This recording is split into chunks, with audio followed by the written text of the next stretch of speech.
Hi Vizag గుమ్మగుమ్మలు చల్లని గోరుముద్ద. మా ఛానల్లో మా వీడియో ఎప్పుడు డిఫరెంట్గా పెడుతుంటామండి. కుకింగ్లో మా ప్రతి వంటకాల్లో వెరైటీ చూపిస్తాం, అందరిలాగా రొటీన్గా చూపించాం.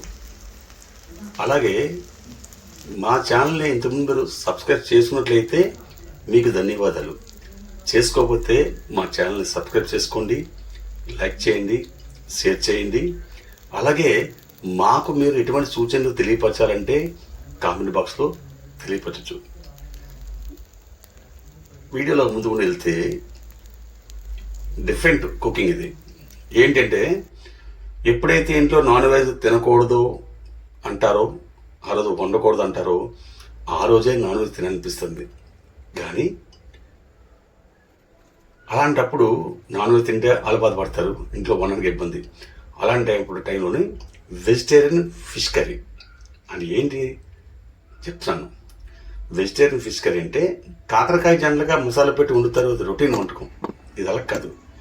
కాకరకాయలోని బంగాళదుంప పేస్ట్ చేసుకొని దాంట్లో మసాలా కలుపుకొని చక్కగా లోపల ఆ పొట్టలో కాకరకాయ పొట్టలో కూరి బాగా నీట్గా మసాలా ఫుల్గా బంగాళదుంప ఫుల్గా లోపల కూరి దాన్ని నూనెలో వేపుకుంటే ఆ టేస్టే వేరండి.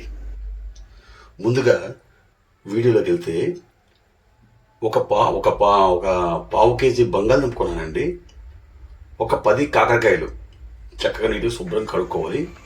స్టవ్లో ఒక పక్క కాకరకాయలు సెంటర్లో చిన్న గీట్లాగా కోసుకొని చిన్న పసుపు, లైట్గా ఉప్పు, పెరుగు వేసుకొని కాకరకాయని బాయిల్ చేసుకోవాలి.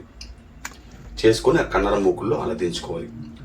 ఒక పక్క పాత్రలో బంగాళదుంపలు బాగా కడుక్కొని అవి బాయిల్ చేసుకోవాలి. మసాలా దినుసులు వెల్లుల్లిపాయలు, అల్లము, ఉల్లిపాయలు, కొంచెం ధనియాలు, కొంచెం గసగసాలు, 2 లవంగాలు సపరేట్గా చేసుకోవాలి. అలాగే ఎండుమిరప మనం కారపొడి మసాలా జనరల్గా కూరల్లో కారపొడి వేస్తారు, ఆ టేస్ట్ వేరే. మిరపకాయల్ని రుబ్బుకొని వండుకుంటే ఆ టేస్టే వేరండి. పూర్వకాలం అందరూ మిరపకాయలు రుబ్బే వండేవారండి. చూసారా, బంగాళదుంప ఉడిపోయిన తొక్క తీసుకొని బంగాళదుంప తలకు పేస్టు, అలాగే మనం మిరపకాయలు రుబ్బుకున్న పేస్టు, అలాగే మసాలా దినుసులు అల్లం వెల్లుల్లి పేస్టు మొత్తం అన్ని ఫుల్గా కలుపుకోవాలి. దాంట్లో కావాల్సిన సాల్టు, కొంచెం పసుపు పౌడరు వేసుకోవాలి. వేసుకొని బాగా మిశ్రమాన్ని అలాగే దగ్గరగా కలుపుకోవాలి. చూసారా, అలా చక్కగా నీట్గా కలుపుకోవాలన్నమాట. అలాగే కాకరకాయలు మనం సెంటర్లో కోసాం కదండి, ఆ కాయలు నెట్టిని కొంచెం వేడి తగ్గిన తర్వాత ఆ కాయల లోపల పిక్కలు ఉంటాయి, ఆ పిక్కలు గుజ్జులను తీసుకోవాలి. అసలు కాకరకాయకి పిక్కతో తింటేనే రుచి ఎక్కువ ఉంటుంది, కానీ మన పిక్క తీస్తేనే కదా లోపలికి బంగాళదుంప కూరగాలం, అందువల్లే బంగాళదుంప కూరేస్తాం. కాకరకాయలు పెరిగెందుకేసి బాయిల్ చేస్తామంటే కాకరకాయలోని పెరుగు వేస్తే చేదుని తగ్గిస్తుంది, పసుపు వేస్తే యాంటీబయాటిక్ అంటారు. పసుపు అంటే ఏమైనా క్రిమి కీటకాలు ఏమన్నా పోతుంది.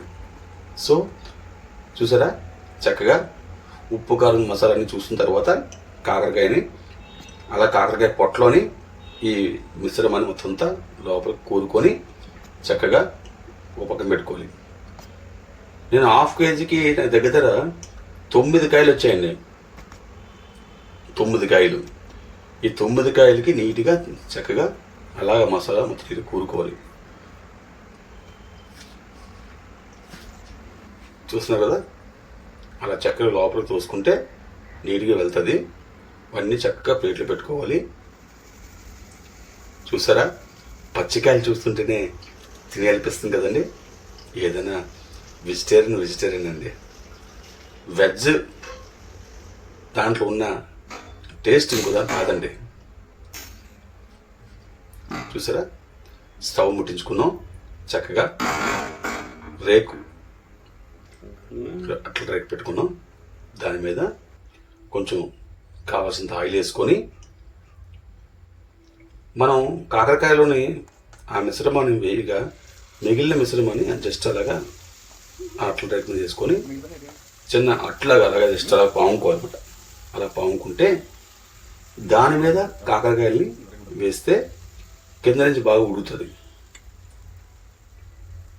చూసారా, అలా వేసుకోవాలి.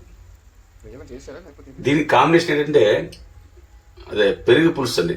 అదే మజ్జిగ చారు అంటారు కదా, కొంచెం పలచగా చేసుకుంటే మజ్జిగ చారు, కొంచెం చిక్కగా చేసుకుంటే పెరుగు పులుసు.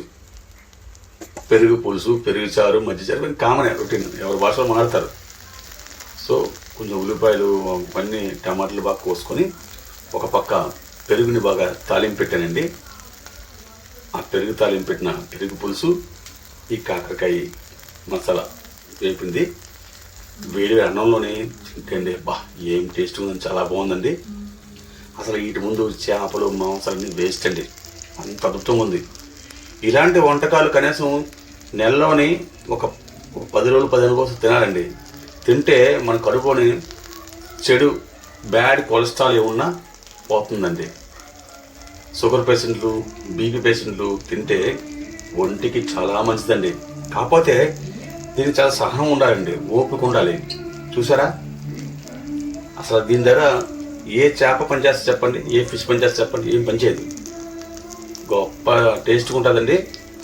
మా ఛానల్లోని డిఫరెంట్ వీడియోలు పెడతానండి, చాలా వీడియోలు ఉన్నాయి. మీకు ఏ వంటకం కావాలన్నా మా ఛానల్ చూస్తే మీకు ఇది వస్తుంది. ఇది చూసి మీరు ట్రై చేసుకోవచ్చు. మీరు ట్రై చేయండి, డిఫరెంట్గా ఉంటుంది. అలాగే మిరపకాయలు రుబ్బుకొని చేసుకుంటే ఆ టేస్టే వేరండి. మేము సొంతంగా ఏమి బయట నుంచి ఏమి కొనమండి, సొంతంగా తయారు చేసుకుంటాం. మసాలా పొడి కానీ కారపొడి కానీ అంతా మేము అంత సొంతంగా తయారు చేసుకుంటామండి. సొంతంగా తయారు చేసుకుంటే ఆ టేస్ట్ వేరండి. చెప్పడం మర్చిపోయాను. చూసారా, 2 కాయలు మిగిలింది. మా అబ్బాయి ఏంచి 9 కాయలు, మా అబ్బాయి 7 కాయలు తినేసాడండి. లాస్ట్ మిగిలిన నాకు 2 కాయలు మిగిలిందండి నాకు. చూసారా, 9 కాయలకి మా అబ్బాయి 7 కాయలు తినేసాడండి, నాకు 2 కాయలే మిగిలిందండి. చాలా టేస్ట్ ఉందండి, మీరు ట్రై చేయండి. వైజాగ్